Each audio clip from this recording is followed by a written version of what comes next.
হাজার বাধাবিঘ্নতার পরে জেলখানার ছিচিরে দাঁড়িয়ে, ফাঁসির মঞ্চে দাঁড়িয়ে, অস্ত্রের মুখোমুখি দাঁড়িয়ে আমি তখনও বলবো আমি আল্লাহকেই মেনে আসছি, আল্লাহকেই মানব, আল্লাহ ছাড়া আর কাউকে মানি না, মানতেই পারি না, মানবই না।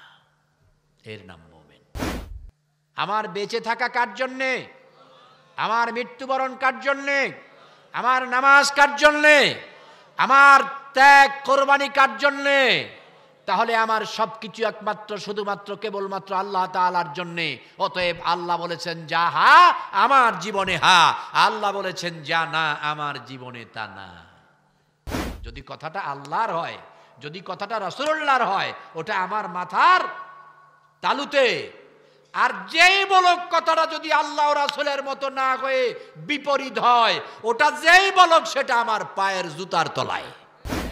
এজন্য আগুনের কেচি দিয়ে জিহ্বা কাটা হবে ওই মুফাসসির মুহাদ্দিস বক্তার, ওই খতিবের, যার কথাগুলো আল্লাহর সন্তুষ্টির জন্য হয় নাই, কোরআন আর হাদিসের বরাবর হয় নাই। পাড়া সূরা তাহা থেকে কয়েকটি আয়াতে কারিমা তিলাওয়াত করেছি।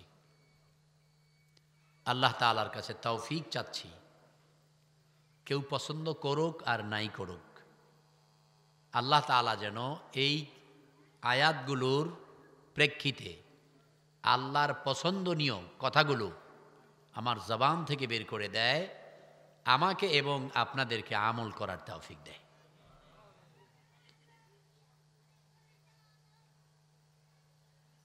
আল্লাহর পছন্দনীয় কথা যেন আল্লাহ বের করে দেয়, কেউ পছন্দ করুক আর নাই করুক, তাতে কিছু আসে যায় না। কারণ ভাইরাল আর জনপ্রিয়তা, আল্লাহর কসম, এর একটাও দরকার নাই পায়ের তলায়। ভাইরাল, জনপ্রিয়তা, ইজ্জত, এটা পায়ের তলায়। আর আল্লাহর সন্তুষ্টি অর্জন শুধু মাথায়, আর কিছু নেই। তাহলে আপনারা যারা বসছেন এই মুহূর্তে নিয়াত করে নেন, কোন বক্তা কথা বলতেছে, কি বলতেছে ওইটা না, কথা শুনবো আল্লাহর জন্যে এবং কথা মানবো আল্লাহর জন্যে। আয়োজক ওনাদেরও উদ্দেশ্য থাকতে হবে সঠিক, যে আয়োজনের উদ্দেশ্য হলো কোরআন শোনানো আর হেদায়েতের আশা। আল্লাহ তাআলা প্রত্যেকের নিয়াতের মধ্যে বারাকা দান করুন। কারণ ইন্নামাল আমালু বিন্নিয়া, নিশ্চয়ই প্রত্যেকটা আমল নিয়াতের উপরে, ইচ্ছার উপরে নির্ভর করে। নিয়াতটা মানেই হচ্ছে কি? ইচ্ছে। এই নিয়ত নিয়েও আমরা অনেক ভেজালের মধ্যে আছি, এই নিয়াত নিয়েও আমরা অনেক ভেজালের মধ্যে আছি। সাধারণ পাবলিক তো মহাবিপদে আছেই, ওলামায়ে কেরামও ভ্রান্তির মধ্যে আছে অনেক। আজকে দুপুরে যখন লাঞ্চ করছিলাম আমার বাসায়, কিছু মেহমান ছিল, তো ওনারা বলতেছেন হুজুর আজ থেকে 10 বছর আগে, না 10 না, 2000 আনুমানিক 20 বছর আগে আমাদের ঈদগাহে আপনার একটা আলোচনায় আপনাকে খুব বাজে মনে করেছিলাম। আমরা ভেবেছিলাম বিভ্রান্তির মধ্যে ফেলে দিলেন, কিন্তু পরে আমরা জানতে পারলাম, বুঝতে পারলাম, বিভিন্ন ওলামায়ে কেরামদেরকে প্রশ্ন করে ইউটিউবে বিভিন্ন বিষয়ভিত্তিক আলোচনা শুনে আপনার 20 বছরের আলোচনাটা, বক্তব্যটা ওটাই ছিল সঠিক, এই নিয়াতের উপরে। নবীজি বলেছেন ইন্নামাল আমালু বিন্নিয়া। বুখারীর প্রথম অধ্যায়ের প্রথম হাদিস, যে সব কাজ কিসের উপরে নির্ভর করে? নিয়তের উপরে। হিজরত করে যাচ্ছিলেন কেউ ঈমান বাঁচাতে, দ্বীন রক্ষার্থে, এর মধ্যে আবার একজন গিয়েছিলেন মদিনায় এক সুন্দরী নারীর সাথে প্রেম, ওই নারীর মোলাকাতের আশায়। তাহলে দুজনের হিজরত কি এক হবে? এক হবে না। এই জন্য নবীজি বললেন ইন্নামাল আমালু বিন্নিয়া। এই নিয়তকে এখন আমরা আবার নাওয়াইতু আন উসাল্লি লিল্লাহি তাআলা আরবা রাকাতাই সালাতি যোহরে সুন্নতে রাসূলিল্লাহি তাআলা মুতাওয়াজ্জিহান ইলা জিহাতিল কাবাতিশ শরীফাতি, আল্লাহু আকবার। এই নিয়তটা কে কে পারেন দেখি? হ্যাঁ, মাশাআল্লাহ, হাত নামান। আয়াতুল কুরসি কে কে পারেন দেখি? মাশাআল্লাহ, অনেকে পারে, আলহামদুলিল্লাহ। তো ইন্নামাল আমালু বিন্নিয়া, নিশ্চয়ই সব কাজ নির্ভর করে কিসের উপরে? নিয়তের উপরে। মাহাদান নিয়া, নিয়তটা কি? নবীজি বললেন আর নিয়াতু ইরাদাতুল কলব, আর নিয়াতু ইরাদাতুল কলব, আর নিয়াতু ইরাদাতুল কলব। নিয়ত হচ্ছে অন্তরের ইচ্ছা, অন্তরের ইচ্ছা। আচ্ছা, মুখ কোনটা দেখান তো হাত দিয়ে, আপনার মুখ একটু কষ্ট করেন বোঝার জন্যে। আপনার মুখ কোনটা? এই মুখ বলতে এইটা, এটা হলো চেহারা। মুখ বলতে কি? এইটা, এটা দিয়ে মানুষ কথা বলে। আচ্ছা, অন্তর কোনটা? কোথায়? এখানে। এটা দিয়ে কথা বলে? অন্তর দিয়ে কথা বলা যায়? অন্তর দিয়ে চিন্তা করা যায়, ইচ্ছা করা যায়, কথা বলা যায় না। অন্তরের ইচ্ছাটা মুখ দিয়ে প্রকাশ করা যায়, কিন্তু অন্তরে হয় কি? ইচ্ছা। নবীজি বলেছেন আর নিয়াত ইরাদাতুল কলব, আর নিয়াত ইরাদাতুল কলব, নিয়ত হচ্ছে অন্তরের ইচ্ছা।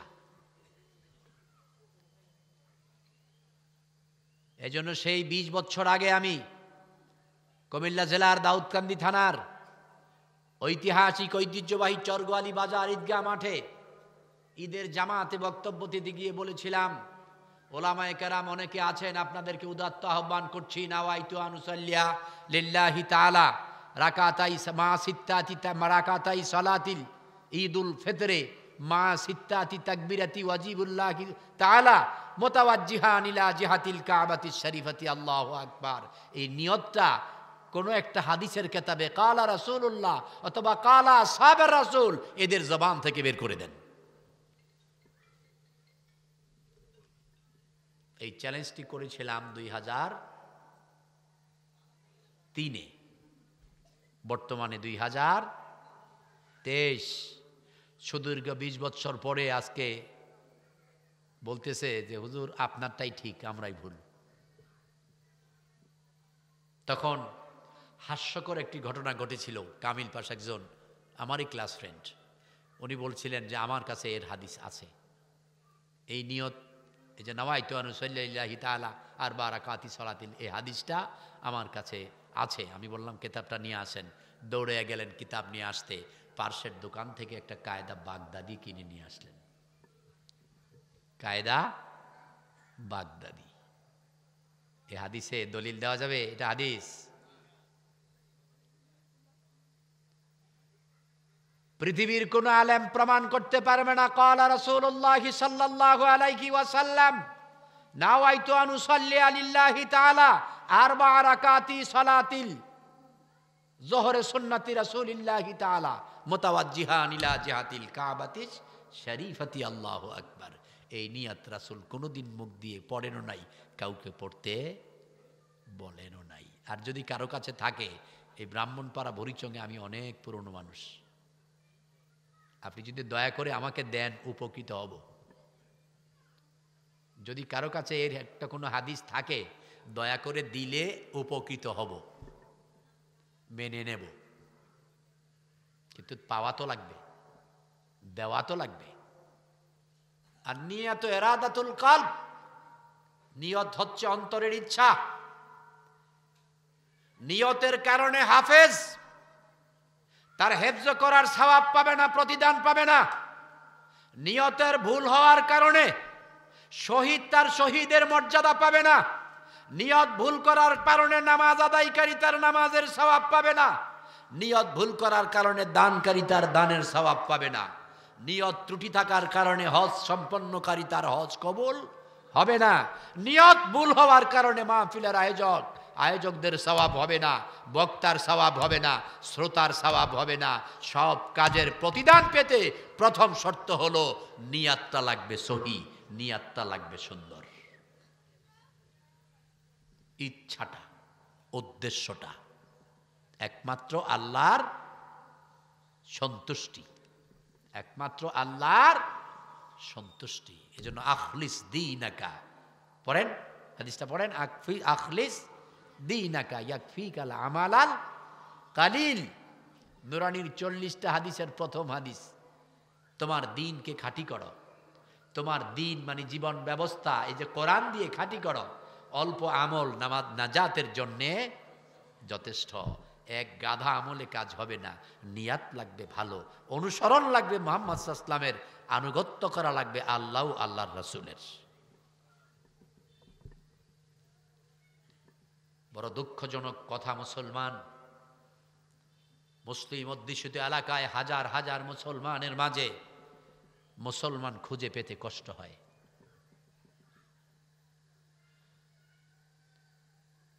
আপনার এই যদিও থানাটা ব্রাহ্মণপাড়া, আমি কিছু বছর আগে বলেছিলাম ব্রাহ্মণপাড়ার মহালক্ষ্মী পাড়ায়, যে মহালক্ষ্মী ব্রাহ্মণপাড়া থানার মহালক্ষ্মী পাড়ায় তাফসীরুল কোরআন মাহফিল।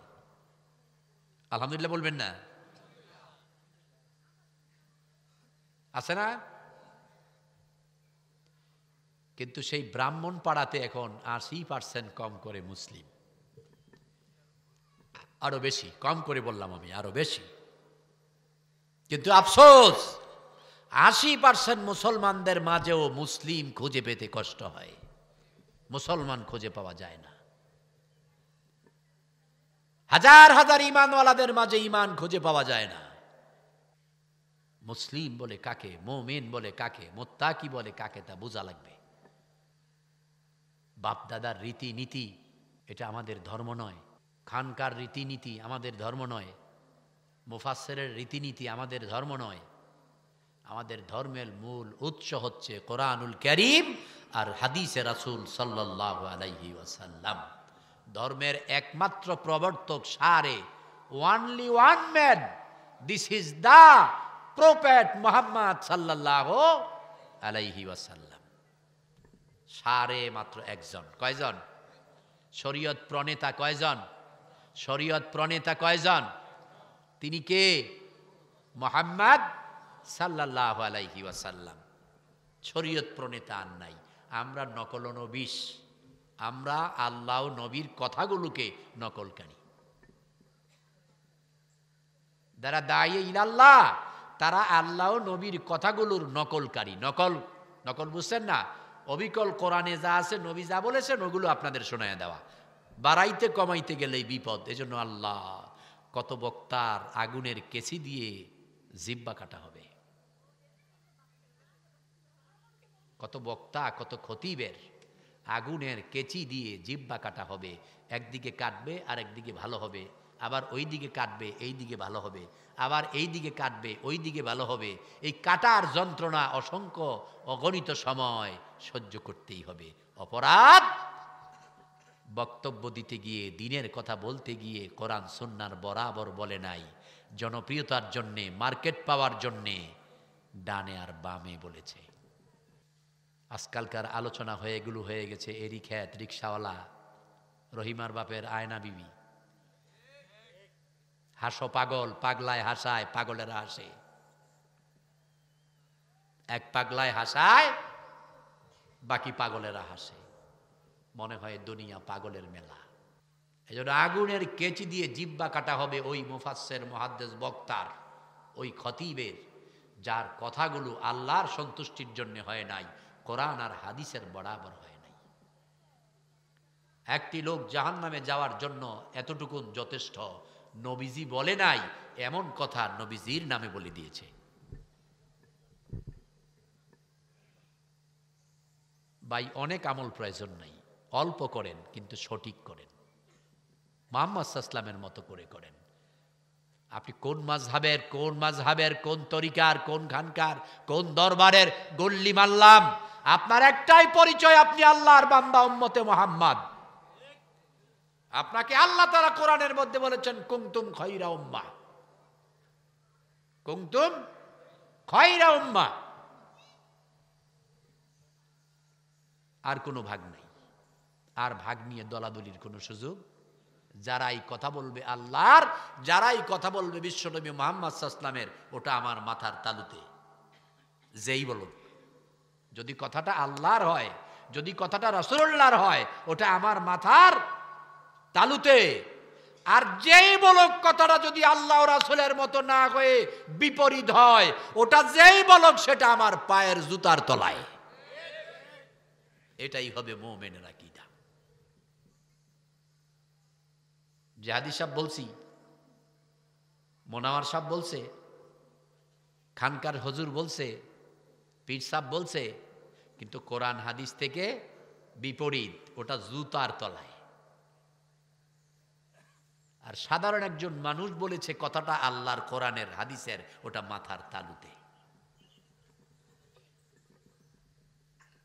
এই জন্য নিয়ত লাগবে সব কাজের জন্য কি সহি। নিয়তটাকে সহি করেন সব কাজের জন্য। শিরক, শিরক কত প্রকার? হ্যাঁ, আপনারা অনেকে জানেন শিরক দুই প্রকার, শিরকে আসগার, শিরকে খাফি। শিরক মূলত তিন প্রকার। আরেকটা আছে শিরকে আসগার, শিরকে আকবার, শিরকে আকবার, শিরকে আসগার, এই দুইটা। আরেকটা আছে সেটাকে বলা হয় শিরকে খাফি। শিরকে খাফি। আপনি নামাজ পড়তে দাঁড়ালেন, কিসে? নামাজে। কিন্তু দাঁড়াবার উদ্দেশ্য আল্লাহর আইন পালন নয়, আল্লাহর সন্তুষ্টি নয়। ভাবলেন নামাজ না পড়লে সমাজবাসী কি বলবে, নামাজ না পড়লে ইমাম সাহেব শাস্তির ব্যবস্থা করছে, নামাজ না পড়লে মানুষের কেমনে মুখ দেখামো, পার্শ্বে দাঁড়াইছে বড় নেতা, নামাজটা একটু লম্বা করি, সে ভাববে আমি ভালো নামাজি। এই নামাজটাও শিরকে খাফি। কারণ কার জন্যে হয় নাই? কার জন্যে হয় নাই? আল্লাহর জন্যে হয় নাই। এই জন্য মুখলিসিন লাহুদ্দিন, আখলিস দীনাকা। নবীজি বলেছেন আখলিস দীনাকা, আর আল্লাহ বলেছেন মুখলিসিন লাহুদ্দিন। এখানে দিন অর্থ শনিবার না শুক্রবার? জীবন ব্যবস্থা। এই জন্য তোমার জীবন ব্যবস্থাকে খালেস করো একমাত্র আল্লাহর জন্যে। কার জন্যে? আল্লাহর জন্যে। এই জন্য আল্লাহ আরেক জায়গায় বলেছেন, হে নবী আপনি বলেন, হে নবী আপনি বলুন, কুল ইন্না সালাতি ওয়া নুসুকি ওয়া মাহইয়ায়া ওয়া মামাতি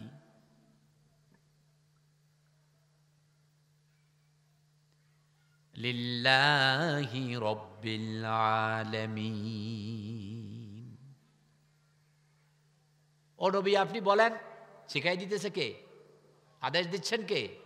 ও নবী আপনি বলুন, ইন্না সালাতি নিশ্চয় আমার নামাজ, ওয়া নুসুকি আমার কুরবানি, ইন্না সালাতি ওয়া নুসুকি নিশ্চয় আমার নামাজ এবং আমার কুরবানি, আমার ত্যাগ, ওয়া মাহইয়ায়া আমার জীবন, ওয়া মামাতি আমার মরণ।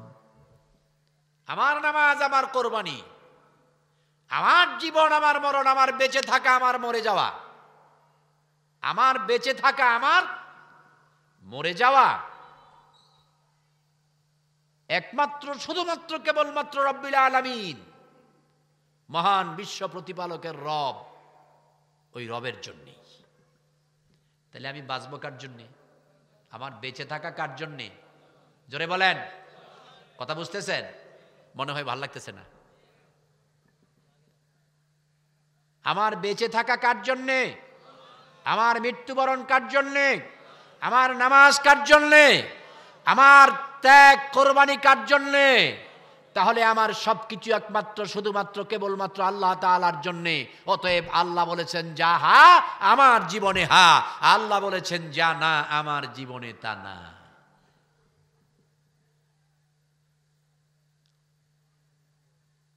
হাজার বাধা বিঘ্নতার পরে জেলখানার ছিচিরে দাঁড়িয়ে, ফাঁসির মঞ্চে দাঁড়িয়ে অস্ত্রের মুখোমুখি দাঁড়িয়ে আমি তখনও বলবো আমি আল্লাহকেই মেনে আসছি, আল্লাহকেই মানব, আল্লাহ ছাড়া আর কাউকে মানি না, মানতেই পারি না, মানবই না। এর নাম মুমিন। এজন্য ইন্না সালাতি, নিশ্চয় আমার নামাজ,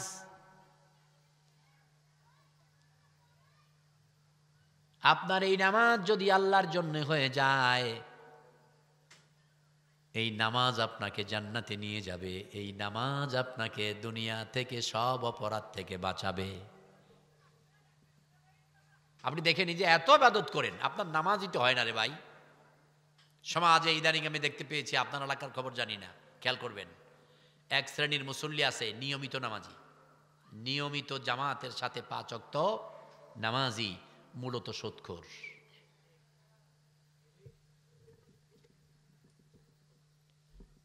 পাঁচ ওয়াক্ত জামাতের সাথে নামাজ আদায় করে মানুষ বলেন একটা 1 নাম্বার মুসল্লি, কিন্তু সুদ এর সাথে সম্পৃক্ত মারাত্মক সুদখোর। লক্ষ লক্ষ টাকা সমাজে গ্রামে সুদে লাগায়।